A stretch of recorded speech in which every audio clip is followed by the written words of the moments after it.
का ही होना चाहिए।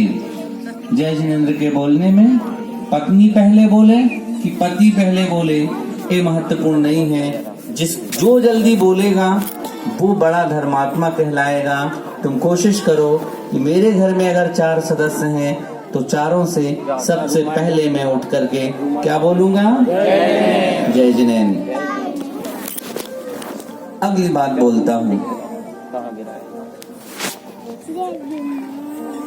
आप जैसे गाड़ी चलती है तो गाड़ी का सबसे महत्वपूर्ण पार्ट होता है इंजन। यदि गाड़ी में पेट्रोल की जगह सामान्य ऑयल डाल दिया जाए तो चलेगी क्या? नहीं। अगर 500 रुपए का और 1000 रुपए किलो का घी डाल दिया जाए तो गाड़ी चलेगी क्या? नहीं चलेगी। ठीक ऐसे ही हम सबका महत्वपूर्ण पार्ट है शरीर का मस्तिष्क। इस मस्तिष्क में भी अगर खराब ऑयल पहुंच जाएगा ना तो ये प्रॉपर काम नहीं करेगा। कहां से पहुंचता है? हमारी 5 इंद्रियों के माध्यम से खराब ऑयल पहुंच जाता है। क्या करें? उनसे बचें। कैसे?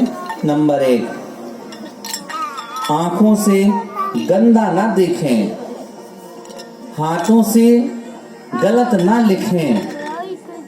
सुन रहे कि नहीं सुन रहे? बोलो ना। मुख से गाली के शब्द ना बोलें, अपने बड़े भाई या बहन से अदब से बोलें, माता पिता से पूरी विनय के साथ में बोलें। खाने पीने में थोड़ा सा परहेज रखें, फास्ट फूड का प्रयोग ना करें। शाम को भोजन कर लेवें, होटल के खाने की रुचि समाप्त कर दें। रविवार के दिन या छुट्टी के दिन जो होटलिंग पे जाते हैं वो अपने पेट में नई नई बीमारियों को बुला रहे हैं। इसलिए समझदार अगर तुम्हारी पत्नी है तो वो भूल करके भी वहां का भोजन न करे और न करने देवे और कहे तुम विश्वास रखो मैं 4 तुम्हें प्रेम से रोटी बना करके खिलाऊंगी और उसका प्रभाव तुम्हारे शरीर पर बहुत अच्छा पड़ेगा। इसलिए प्रत्येक माँ बहन का यह कर्तव्य है कि छुट्टी के दिनों में अपने पति को घूमने कहीं ले भी जावें तो अपने घर से टिफिन बॉक्स बना करके ले जावें। एक रोटी उसको हाथ से खिलाएं, एक पूरी उसके हाथ से खाएं और बिंदास मनोरंजन करके वापस लौट करके आ जाएं। बजाओ ना ताली, कुछ तो करने दो हम लोगों को। बस इतना ख्याल रखें, होटलिंग का जो सिस्टम है ना, अच्छे लोग तो अपने घर में उसको स्थान ना देवें। अगली बात बोलता हूँ, पहले मूल बात कर लो नहीं तो सब बच्चे सो जाओगे। सबसे पहले अपने रुमाल को अपने सिर पर रख लीजिएगा। जो बड़े लोग लाए हैं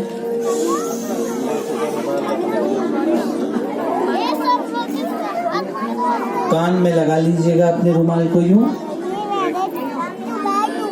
2 शरारती बच्चे मेरे को दिख रहे हैं, थोड़ी सी और गलती पाऊंगा तो उनको खड़ा करूंगा। वैसे उम्मीद है अनुशासन से रह लेंगे वो। ऐसे कान में लगा लो बेटे, बहुत सुंदर। कुछ नहीं करना है, बताऊंगा। पूरा खोलो रुमाल, अधूरा नहीं। अब सुनो, जैसे कि महिलाएं साड़ी जो पहने हैं वो सिर ढक लो, चुनरी आपकी है तो उससे आप सिर ढक लो।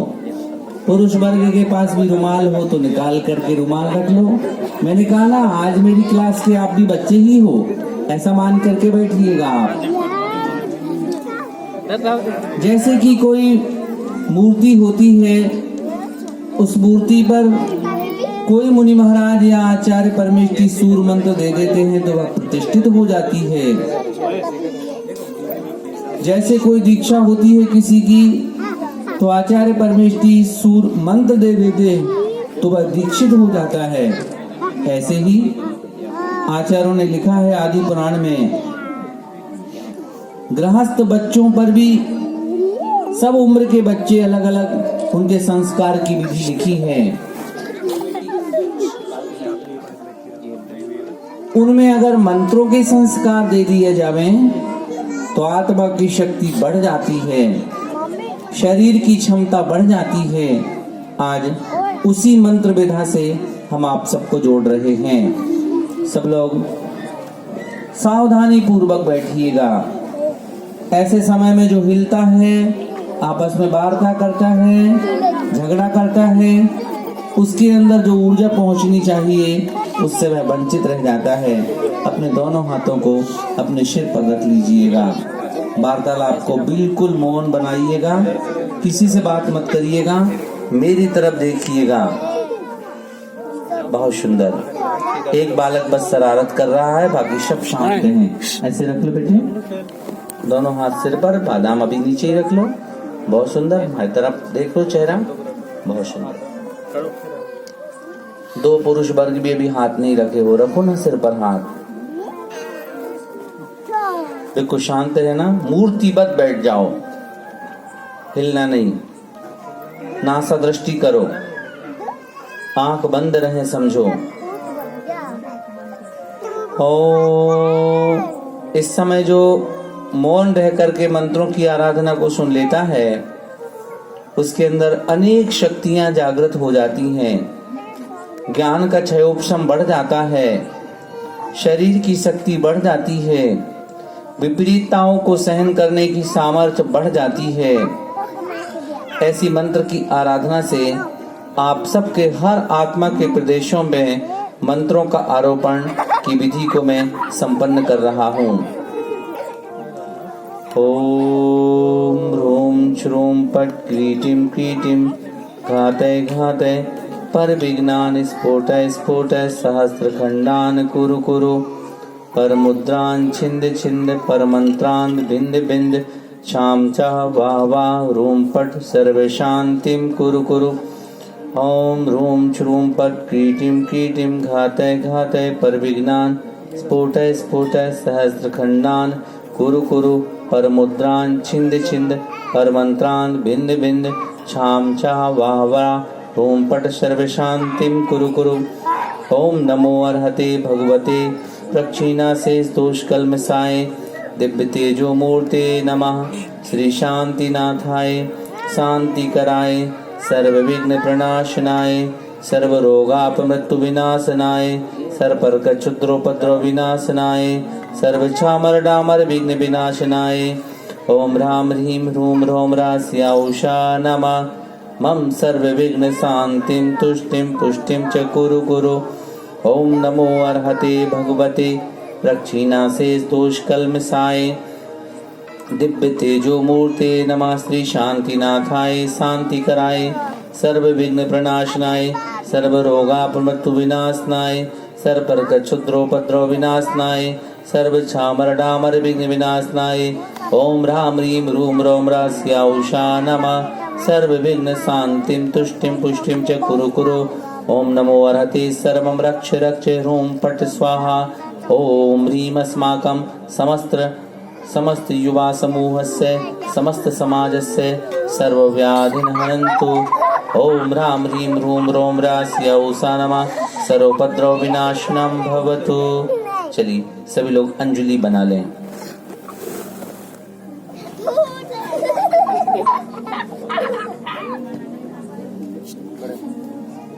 अंजलि बनावे से जैसे महाराज जी आहार लेते हैं, इसमें बादाम हो तो आप बादाम रख लीजिएगा, नहीं हो तो अंजलि ऐसे ही बनाइएगा।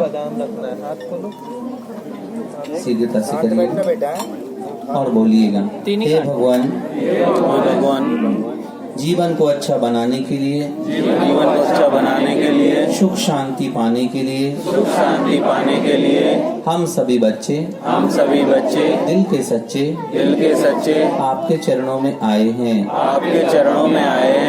आपसे विनती कर रहे हैं, हमें इतनी शक्ति देना, जीवन को अच्छा बनाने के लिए, हर कदम आगे बढ़ाते जाएं। हे भगवान मुझे शिक्षा के क्षेत्र में इतनी उन्नति प्रदान करना, जिससे मैं अपने माता पिता का नाम रोशन कर सकूं।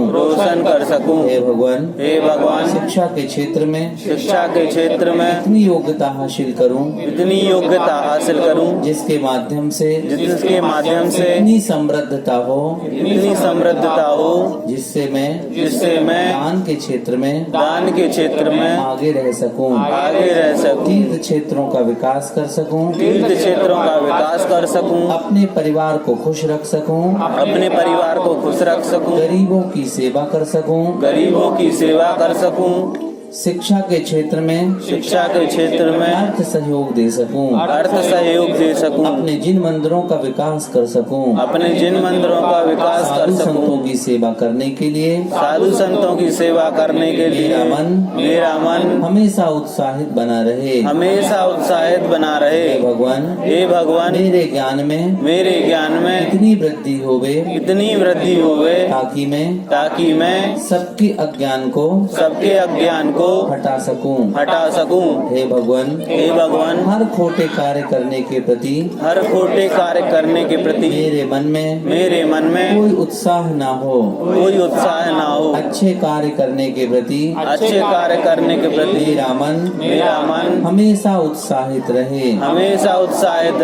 हे भगवान, मैं अपने माता पिता की आज्ञा में चल सकूं, ऐसा जीवन जियो जिससे मेरे माता पिता मुझसे खुश रहें,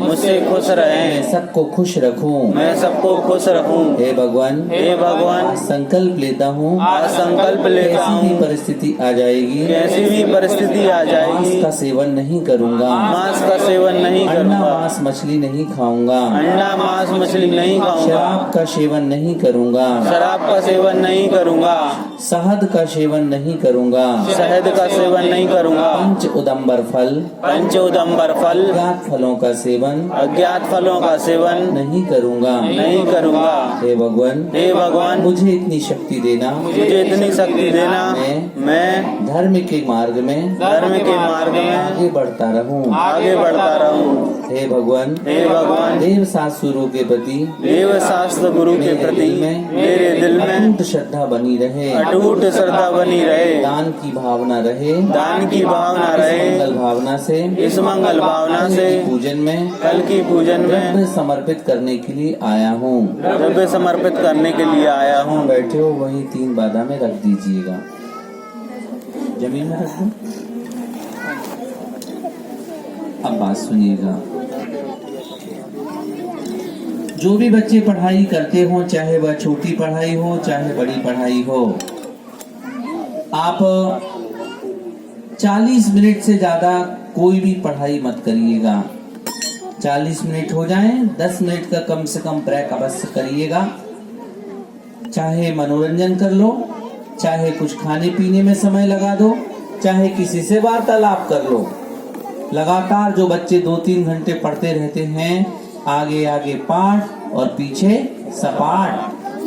अगली बात, जब भी पढ़ाई करने के लिए बच्चों बैठो, तब टीवी के सामने नहीं बैठना। टीवी के सामने टीवी देखते हुए जो बच्चे पढ़ाई करते हैं, वो कभी सक्सेस नहीं हो सकते। जिन बच्चों को बुद्धि बढ़ाने की तमन्ना है, उन्हें चाहिए भोजन करते हुए कभी टीवी ना देखें। सुन रहे बोलो ना। हाँ। जो बच्चे टीवी देखते हुए भोजन करते हैं, उनकी बुद्धि घट जाती है। जो बच्चे मोबाइल फोन चलाते हुए भोजन करते हैं, उनकी बुद्धि भी खराब हो जाती है। फिर वो याद करते हैं कुछ विषय, तो उन्हें याद नहीं होता।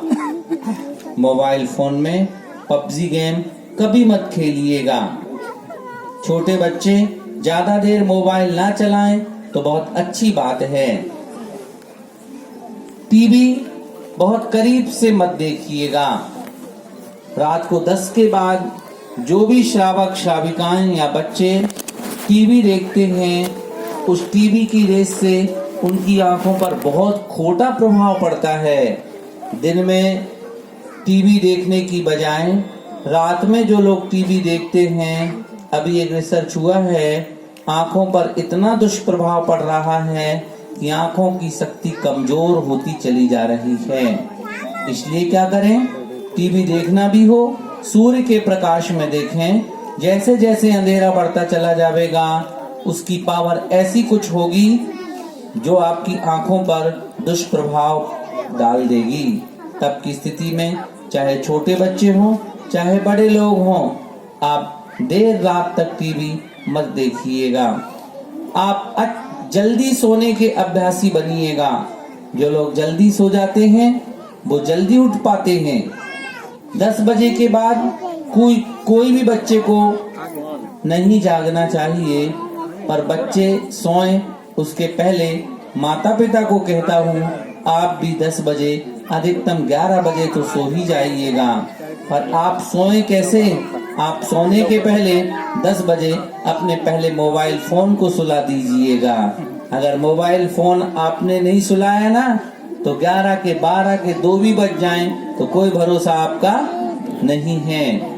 अगली बात बोलता हूँ, संसार में सबसे बड़े भगवान अगर कोई हैं तो अपने पार्श्वनाथ भगवान हैं। जो इनके आगे माथा झुकाता है उसका भाग्य का सितारा चमकता है। इसलिए भाग्य के सितारे को चमकाना हो तो 24 घंटे में एक बार भगवान को प्रणाम करने के लिए अवश्य जाना चाहिए।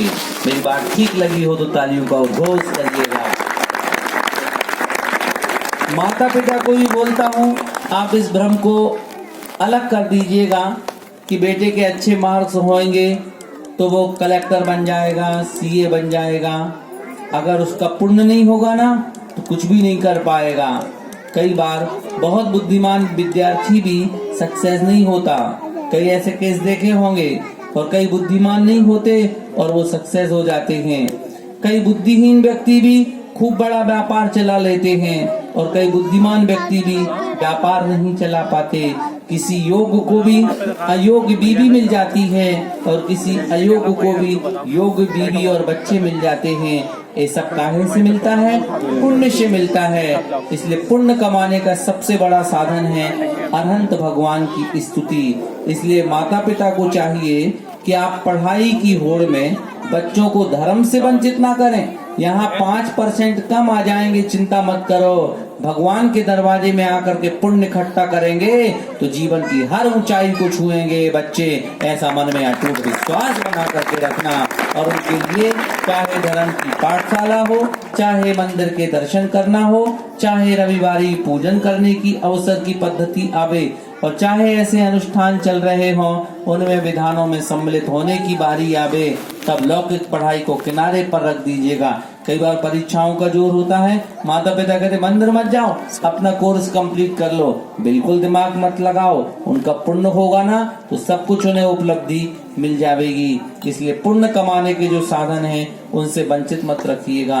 जो बेटियां यहाँ बैठी हैं उनसे मैं कहना चाहूंगा, और जो बेटे यहाँ बैठे हैं उनसे कहना चाहूंगा कि जब तक तुम कहीं बाहर पढ़ने नहीं जा रहे हो और जब तक तुम्हारी नौकरी नहीं लग रही है या बेटियों का विवाह नहीं हो रहा है, तब तक कम से कम रविवार को एक मुट्ठी में चावल लेकर के, एक डिब्बी में चावल लेकर के भगवान पार्श्वनाथ स्वामी के सामने बैठ करके एक देव सासुरों की पूजा करके इतना पुण्य बढ़ाइएगा कि बेटी हो तो विवाह हो तो उस पुण्य से तुम्हारा पति तुम्हें 100 धर्मेंद्र की इंद्राणी बना करके विधान में बिठा ले, और तुम इतना पुण्य अर्जित करना कि उस पुण्य के प्रभाव से तुम्हारे पास इतनी संपत्ति आवे कि किसी अनुष्ठान में तुम भी 100 धर्मेंद्र बन करके 30 तोले का कलशारोहण का कलश अपने परिवार की ओर से चढ़ाना। ये कब होगा? जब सत्ता में आपकी पुण्य होगा। पुण्य कमाने का साधन जिनेंद्र भगवान की पूजन के अलावा और कोई दूजा नहीं है। इसलिए रोज पूजन पढ़िएगा। रोज न कर सको तो रविवार के दिन तो चूकिएगा मत। सुना बच्चों की नहीं? बोलो ना।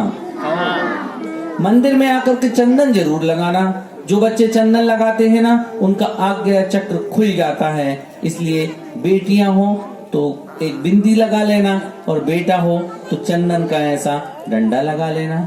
जो बच्चे तिलक लगा लेना, गंदों तक जरूर लगा करके आना। गंदों तक लगाने से बहुत बड़ी ऊर्जा मिलती है अपन को। इसलिए अभिषेक उसके बाद में जो जल रखा रहता ना, एक में हाथ धो लीजिए। सुन रहे बच्चों मेरी बात की नहीं सुन रहे? बोलो ना।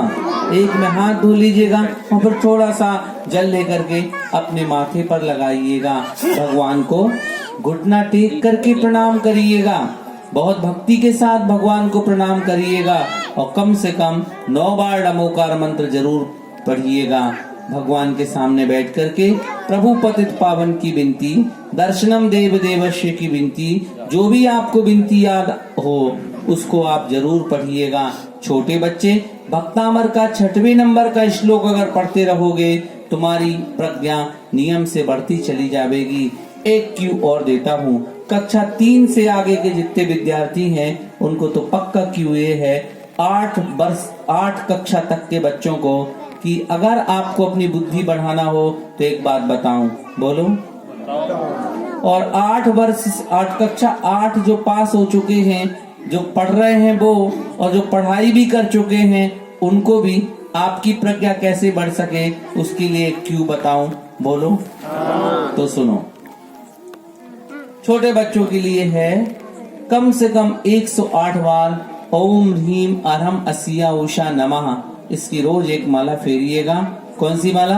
ओम ह्रीम अरहम अस्या उषा नमः। ओम ह्रीम अरहम अस्या उषा नमः। ओम ह्रीम अरहम अस्या उषा नमः। बोलो। ओम ह्रीम अरहम अस्या उषा नमः। ओम ह्रीम अरहम अस्या उषा नमः। बड़े लोगों को बोलता हूँ नमोकार मंत्र की एक माला फेरिएगा।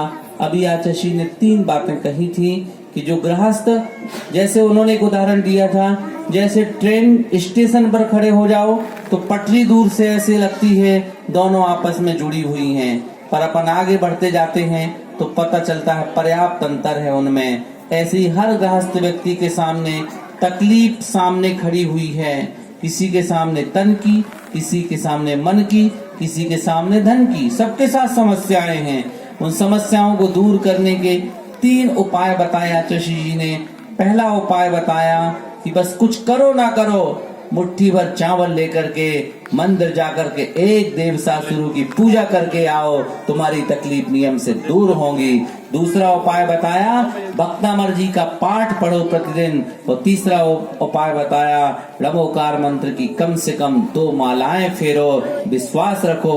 आचार्य जी ने कहा है 3 कार्य करोगे तुम्हारे रास्ते की सारी बाधाएं ऑटोमेटिक दूर होती चली जाएंगी, तुम्हें अलग से कोई पुरुषार्थ करने की और आवश्यकता नहीं पड़ेगी। आसान सा तरीका है, इसका सा कर लीजिएगा।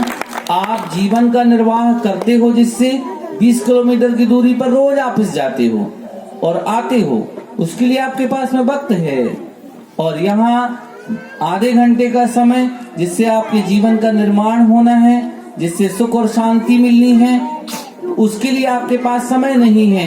आप ऐसा मत करिएगा, आप सोने से समय बचाइएगा, आप मोबाइल